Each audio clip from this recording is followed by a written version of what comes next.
I'm Hemant Mehta, and I'm flying solo today, and you're listening to the podcast for FriendlyAtheist.com. You can now listen to all of our episodes and see show notes at FriendlyAtheistPodcast.com. And by the way, we now have a merchandise shop on our website, so if you want your podcast swag, and you know you do, go to our website and click on the Store tab. Michael Dora is director of the Center for Inquiry's Office of Public Policy, and he's also CFI's representative to the United Nations. He's currently the president of the UN's NGO Committee on Freedom of Religion or Belief. Michael, thanks so much for being with me.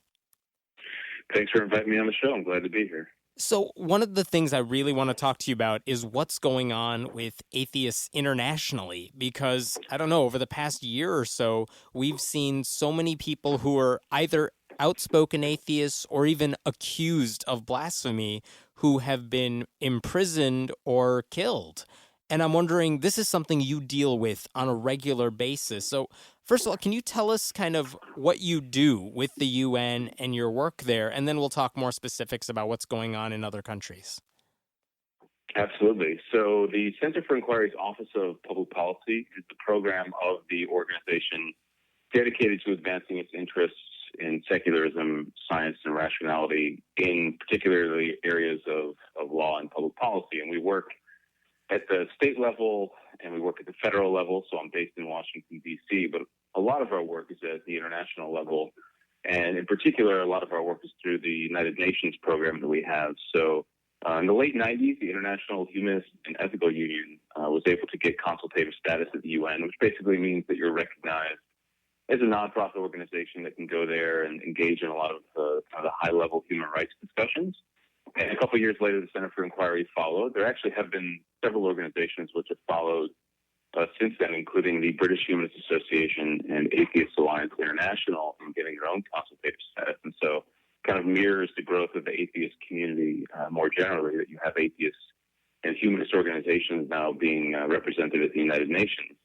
And a lot of the work that we do, and a lot of the work that the Center for Inquiry does, is on atheists and agnostics and humanists who are being either attacked in society or being imprisoned and cracked down upon by their government because of their either lack of belief. In some cases, it's just an individual who's found out to be an atheist, or because of their expressions regarding religion. And so this could take the form of anything from Facebook posts to more serious criticisms of religion. And so just, to give you two quick examples, back in 2012, there was a very well-known case that the Friendly Atheist blog did a very good job of covering, the case of Alexander On in Indonesia.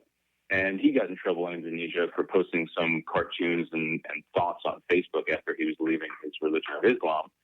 But more recently, we've had an uptick in religious extremism in Bangladesh, and you have Islamic extremist groups going after not necessarily people who are drawing cartoons, but people who are actually engaging in really serious criticisms of religion. So Abhijit Roy, who wrote 10 books in Bangla, was hacked to death earlier this year, and several other writers have followed since then. And so there are a number of different ways in which nonprofit organizations like the Center for Inquiry and some of our allies engage on this issue. And one of them is through direct lobbying, and so that could be in the form of going to the State Department or going to any other foreign government and asking them to take this issue more seriously and maybe use some of their diplomatic pressure to lean on, a government that's not respecting human rights.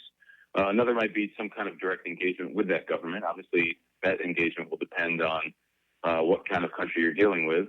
Direct engagement with a government like Bangladesh or Indonesia might be one thing. Direct engagement with a government like Saudi Arabia, probably not going to get you anywhere. So that, shows the importance of that first option of diplomatic engagement. But then also, again, through the United Nations, there's the ability for NGOs like ours to hold some of these governments' feet to the fire about their human rights record before the world community. And so there are a lot of different things that secular and atheist NGOs are doing on these issues. Have things gotten worse in countries like Bangladesh, or did we just not know about what was going on? Because we see Bangladeshi blogger after blogger, it seems, getting hacked to death lately. Is this a new phenomenon? It depends on which country you're talking about. With Bangladesh, no doubt about it, the situation has gotten much worse. The human rights situation in Bangladesh has never been necessarily stable, but it's been better and worse at times. And really over the past 2 years, and especially over the past year, there's been a serious worsening of the human rights situation there. And so there have been attacks in the past, dating back to like the early 2000s, on intellectuals, poets, bloggers, people that express criticism of religion in Bangladesh, but there was never any coordinated sense of these attacks. There was never the idea that these were happening in succession and that there was a real plan to them. Now that's what you're starting to see. And what's even more disturbing about this is that while there have been kind of homegrown terror groups, homegrown Islamic extremist groups in Bangladesh, Ansarullah Bangla team is one of them.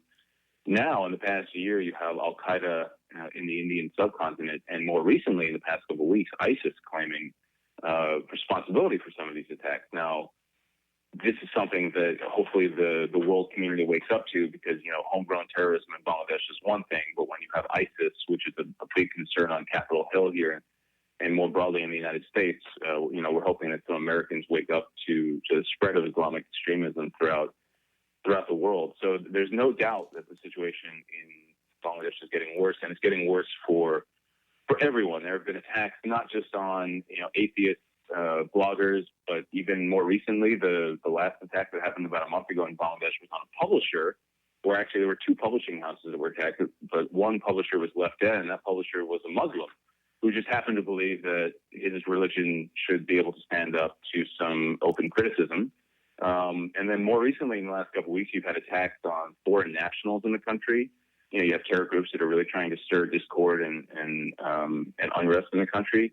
You have death threats against Christian priests. You have attacks on Hindu communities and their holy sites. So it's a problem that isn't even affecting just one particular community, but it's affecting every single religious and non-religious community. Now, more broadly, throughout the world, it's difficult to really get a gauge on whether things are getting better or worse, because you have an instance in Bangladesh where it seems like things are getting worse. But then you have a country like, say, Tunisia, which recently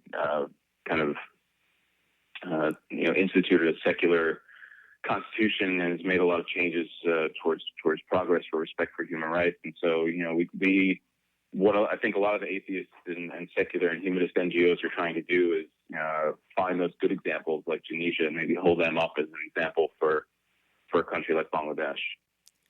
So in Bangladesh in particular, I don't know if there's a rumor, if this is actual, there's supposed to be like a hit list of, I don't know how many, like 80 people on there who are 84 people who terrorists may go after.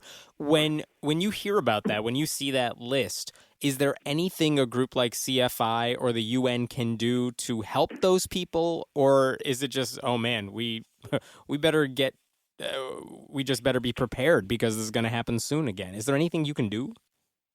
Absolutely. So the list of 84, which you mentioned, came out in 2013. And that was when you really started to see a reinvigoration of Islamic extremism in Bangladesh, when you saw Jamaat-e-Islami, which is a radical Islamic group in Bangladesh, marching through the streets demanding that blasphemy and apostasy be punished with death, and that women be required to wear the hijab and things of that nature. And at that time, there was a list of 84 bloggers and writers that came out. Interestingly enough, that list of 84 is somewhat misleading. It turns out that the terrorists are not very good at knowing pen names and pseudonyms. So actually, there's maybe about half of that list is accurate. Many of them were actually duplications of names, which I find interesting. And there have been a lot of lists that have come out since then. It's difficult to really know sometimes the validity of these lists, because they keep coming out. There's different names on them. Sometimes they list people that are just in Bangladesh. Sometimes they list Bangladeshis who have left the country. And one of the things that we do is by directly engaging with actors in the country, with human rights activists in the country, with bloggers in the country, and also with activists and bloggers who are well connected to the scene in Bangladesh but have left the country, maybe live in Europe or the United States now. By engaging with them, we can get really a good sense of who is at risk in the country. And so we don't necessarily need to rely on these, public hit lists, but we can, mine down through the information and find out who's really at risk. And there are things that we can do. And so, for example, through some of our direct diplomatic engagement with the United States government, some other governments, we've been able to identify people who are really at risk. Maybe they survived an extremist attack in Bangladesh, or maybe they're, high on the list for the next one. And through some of the weight that those governments carry, they can sometimes help to provide some protection for those individuals. Maybe they can engage the Bangladesh government to provide protection for those individuals. But the hardest thing is for some of these individuals trying to relocate them either inside or outside of the country. And that's been a big effort of a lot of the NGOs that are working on Bangladesh right now, especially the Center for Inquiry, which earlier this year launched something called the Free Thought Emergency Fund. And that is a fund dedicated to monetarily supporting individuals who are seeking to relocate either, again, within Bangladesh or outside of Bangladesh, but just don't have the means to do it. In some cases, the fund has been used to provide individuals who are at risk in Bangladesh with increased security, either private security or, private drivers, so they don't have to walk through the streets of Bangladesh anymore. So there are a lot of different steps that can be taken to protect these individuals who are at risk in Bangladesh. This may be a personal question then. What goes through your mind when you hear another story of one of these bloggers getting murdered? It's hard to fathom being a secularist in the United States, having gone through, some difficulties of my own. I was raised religiously and left religion after college. But it's hard to fathom being at risk of death, of having to fear someone over your shoulder. Maybe it's going to hack you to death at any moment because of your ideas or because of the expressions that you made about, disagreeing on religion. And so the reason why I got involved in particular in a lot of the policy and international human rights work that the Center for Inquiry does is because of my own personal experience. I went through this experience of being raised religiously and kind of deconverting through reading books and finding Center for Inquiry and other atheist and humanist communities to engage with these people and kind of find my way through the issues. And then to think that there are other individuals who are just like me, other places in the world, and just by virtue of them being other places of the world, the same thing that I was doing, they're doing in their country, but they're at risk of being thrown in prison or being attacked by vigilantes in their society. So it's difficult for me to fathom that, to understand the motivations of individuals who'd want to hurt you just for writing a blog post or writing a book that's critical of some ideas that you hold. And so like I said, it's a difficult thing for me to really process. But what I know is that there are all these individuals around the world, and they're not even necessarily all atheists and agnostics and humanists. Some of them are religious dissidents who are trying to reform their religion, and they're facing all kinds of violence and scrutiny because of this. And so, the Center for Inquiry is an organization that's dedicated to the right to free inquiry, and I'm a person that believes very deeply in that right. And so, the one thing I know that we can do capacity-wise is provide some assistance to these individuals. So, even if I can't necessarily get a grasp on the horror of the situation, I can at least lend some weight to help. Let me ask you about what's going on in Saudi Arabia. There is a man there, Raif Badawi, who is I heard rumor that he might be freed soon, but for the past year, he's been theoretically getting punished with 1,000 lashes and a monetary fine for things he wrote about Islam. And here's my question about that. There is so much international support for this guy, and government officials are aware of what he's going through. I mean, the Canadian government, especially where his family is, they've been trying to do something about this too. With all this international support, how come this guy is still there? Is it just because the Saudi government is impenetrable? Why can't we just get this guy out of there?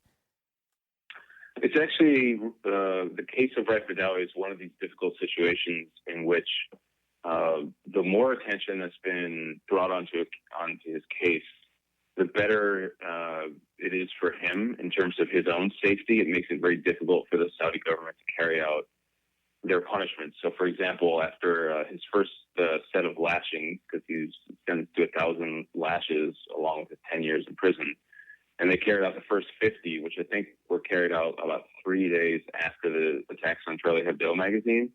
A very bad time for the Saudi government to enact that punishment because it raised all kinds of international uproar, and they have not lashed Reif since. Now, that is a direct result of widespread international outrage about his case and about the video that leaked onto YouTube. On the other hand, the Saudi government is the Saudi monarchy is of the mindset they really don't like being criticized. They really don't like being shamed in public. The Center for Inquiry has called them out at the United Nations on the floor of the Human Rights Council, and there have been several times, one in particular, where they tried to shout us down and prevent us from making statements about their human rights records. So it's a difficult situation in which the more public attention is on Reif's case, the better off he is in terms of his safety while in prison in Saudi Arabia. But it also makes it somewhat more difficult for the Saudi government to really turn around and say, we're going to pardon this guy now, in particular because the more international attention there is, the more attention there is for the case within Saudi Arabia. And Saudi Arabia is not necessarily like some of the countries that we talk about that have gone through some of the revolutions in recent years that have a strong presence in the country of reformed individuals or individuals who are dedicated to a reformed or more liberal sense of Islam.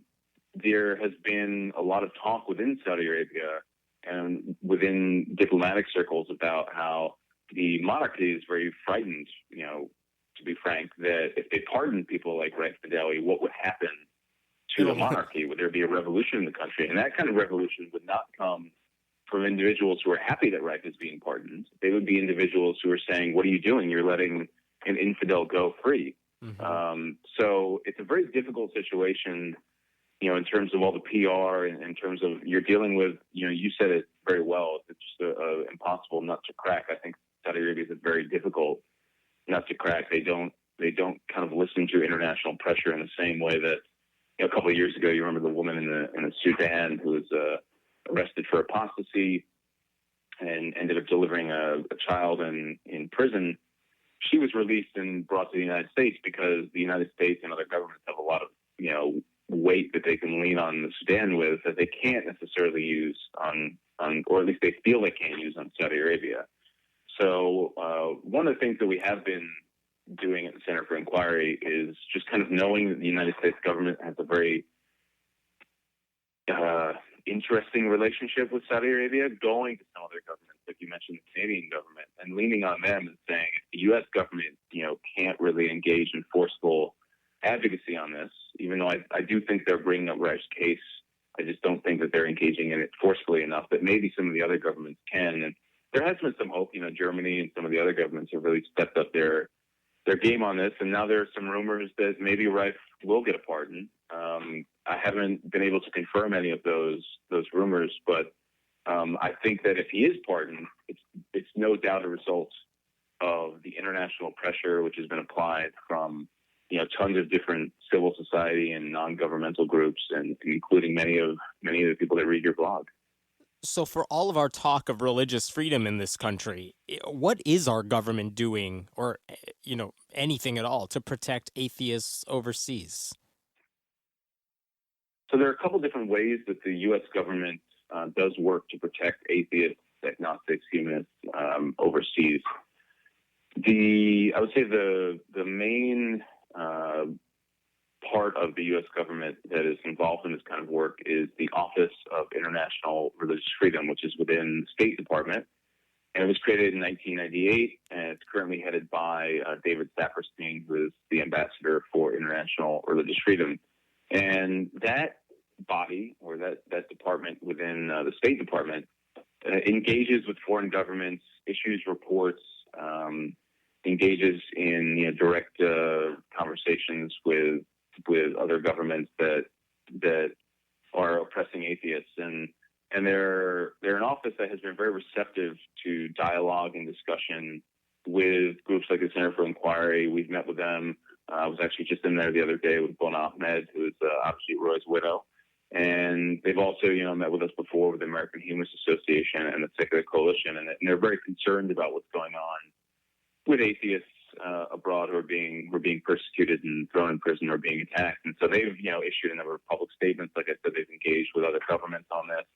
And they've been very reliable. They've been very reliable actors. The broader State Department has also engaged on a number of different issues, but it's been a little bit more difficult to get the broader State Department really to incorporate, ideas of atheists being persecuted or cases of atheists being persecuted into their broader work for a lot of other different reasons that are, more politically charged. The other body that I would mention as part of the U.S. government is kind of a quasi-independent body called the U.S. Commission on International Religious Freedom. And that was also created in 1998 by the same act of Congress that created the State Department's Office of International Religious Freedom. And they track about 30 countries around the world, and they issue reports, and they also directly engage with governments through embassies and things like that, issue public statements, write op-eds in newspapers and things of that sort. And they've also been very engaged on atheist issues. They've also met with a lot of the atheist groups down here, like the Center for Inquiry, Secular Coalition, to kind of hear about what we're doing on the ground, what we know about the situation on the ground in many countries where atheists are being attacked or being imprisoned. Again, to have kind of a reliable set of information about that, and then to engage with other governments and to speak about these things publicly. There's also some activity in Congress, although this has been really slow going. When I first came down to Washington, D.C. in 2012, it didn't really seem like Congress cared about cases of atheists being attacked or persecuted and imprisoned. And it seems like over the past 3 years, in particular with the growth of the Center for Inquiry's Office of Public Policy, with the Secular Coalition, with the American Humanist Association, and now the American Atheists have Amanda Knief down here doing lobbying for them. There's been some real traction in Congress to include cases of atheists who are being persecuted or imprisoned or attacked in their countries in resolutions about international religious freedom. And so that really just kind of helps to put these issues and these cases on the consciousness of policymakers in the United States. And obviously we hope that in the long run that helps the U.S. government to address these issues more seriously. So some of the criticism I've heard then is, okay, they'll pass a resolution that says, this is horrible, we condemn this, but it's all just kind of talk. Like, what does that actually help with? So the resolutions themselves don't have any, teeth. They're not binding resolutions. So it's true that the resolutions are, in a way, just talk. But I can tell you that that talk can go quite a way in getting foreign governments to pay attention to what's going on. So just the other day, actually, it was yesterday, I was on Capitol Hill with Bon Ahmed, and we did a briefing on human rights in Bangladesh. And part of that briefing was talking about a House resolution introduced by Representative Tulsi Gabbard out of Hawaii on human rights in Bangladesh and calling on the government to respect human rights. It names Avijit Roy and a couple of the other cases. And that bill will be moving up through the House hopefully in the next couple of weeks, if not next couple of months. And at this briefing, we were talking about this resolution. And I think, in part the resolution allowed this briefing to happen because it raised awareness about the situation in Bangladesh in Congress. And so it made it more feasible for us to hold kind of a public event on this. And the Bangladesh embassy sent their deputy ambassador to the event afterwards to kind of, correct the narrative, if you will, of some of the speakers on the panel, including Bona. And so even though a lot of the stuff that's going on related to Bangladesh right now in Congress is just talk, it still is getting the attention of the Bangladesh government, which is a very good thing. And then the other thing is that even though it's only talk right now, what I would remind people is that this talk wasn't even happening 3 or 4 years ago. We weren't getting included in a lot of these conversations 3 or 4 years ago. It was impossible for us to really find sponsors for briefings 3 or 4 years ago. And the hope is that this increased talk and along with it, the recognition that secularist and humanist groups are not just these little niche groups that Congress can ignore anymore, but represent a significant portion of the population. That because of these things, that Congress will take up more formative work on the issues. So the first step might be just a resolution calling out Bangladesh on their human rights abuses. The next step might be a formal hearing, maybe in the Senate, about the presence of ISIS in Bangladesh. And then the next step could be more formal discussions about, well, what's the relationship to the U.S. and Bangladesh right now? Is there anything that we can kind of lean on them with in terms of trading, economic partnerships and things like that to get them to address Islamic extremism more seriously in their country and protect the rights of religious minorities and non-religious minorities. So the talk is a step of progress, and hopefully it will be a step of progress to even better outcomes. So the UN includes representatives from countries like Saudi Arabia and China and other places where religious freedom is basically a joke. What are your water cooler conversations like with the representatives from those people? Do you have any interaction with them? Brief conversations. Actually, it was kind of an interesting experience for me. At the last session of the Human Rights Council, I had run down after delivering a statement on the floor of the Human Rights Council about human rights in Saudi Arabia, and I was ducking into a conversation about freedom of religion or belief, in particular this resolution that the UN was considering. And I just so happened, as I ran into the room, to sit next to the representative from Saudi Arabia, who was the one who a couple of years ago shouted down and interrupted several times our representative of the Center for Inquiry, who was reading out a statement critical of Saudi Arabia's human rights records. So I couldn't let the opportunity, pass itself up. And so after the event was over, I turned to him and I said, "Excuse me, I just wanted to introduce myself. I'm the representative of the Center for Inquiry. We're an American-based NGO that advances secular values." And he turned to me and he smiled and he introduced himself and said that he was with the Saudi mission. And I said to him, I just wanted to let you know that, our engagement and criticism of Saudi human rights record on the floor of the Human Rights Council is not meant to embarrass you or shame you. We're not here doing, political one-upmanship. We're really concerned because we represent people in Saudi Arabia, such as Raif Badawi, who is going through an awful time, and we're concerned about his well-being, and we think that people's rights should be protected. And he smirked and he said, "Well, you have every right to do that." And they turned around and walked away.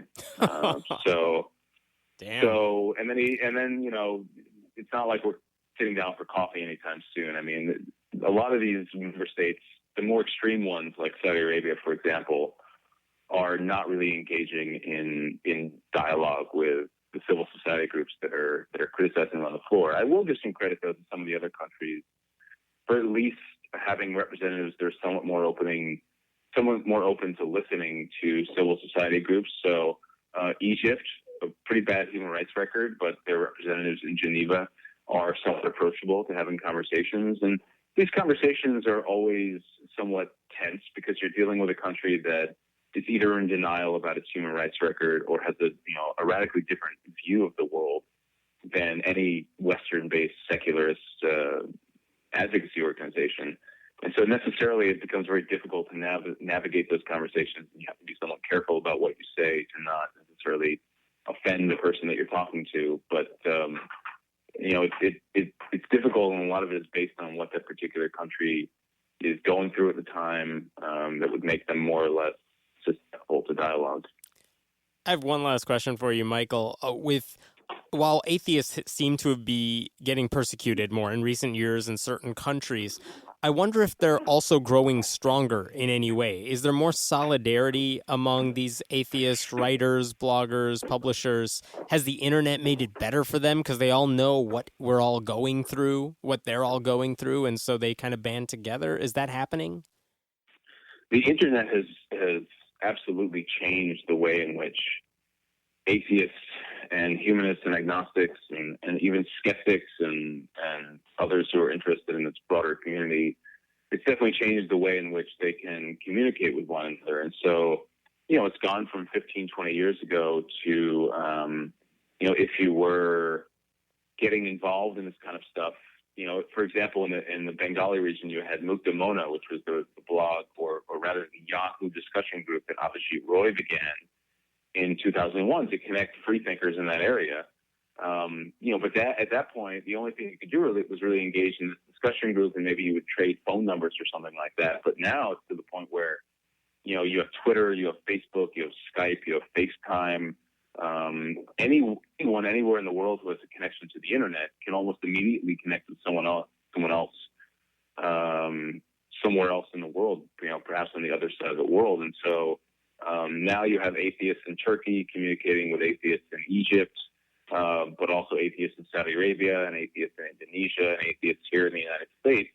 And they can do all that in one single day and get a really good idea of maybe some best practices for some of the work that they're doing, or maybe they can get some, insight on how to defend themselves against crackdown on their rights. And it's beyond just kind of like atheists at the grassroots connecting, it's also made the job of secularist organizations like the Center for Inquiry a lot easier, because, there are instances in which I've spoken to people who are in prison somewhere else in the world, and they get a phone call, or they can get access to the internet through, maybe a bootleg phone or something like that. I can connect with them, so I can speak with these dissidents, in the jail cell where they are in the country, and get a, precise idea of exactly what's going on, which is very helpful in our advocacy and very helpful, in passing that information back to people at the State Department. So the internet and cellular technology has radically changed the way in which, communications are happening at the grassroots, but also communications are happening from the grassroots up to the more formal institutions, which can help individuals at the grassroots to protect their rights. Well, thank you so much, Michael, for sharing all that with us. Thank you for the work that you're doing. And if there's anyone who's interested in these issues, what do you suggest they can do to help out, or how can they get in touch?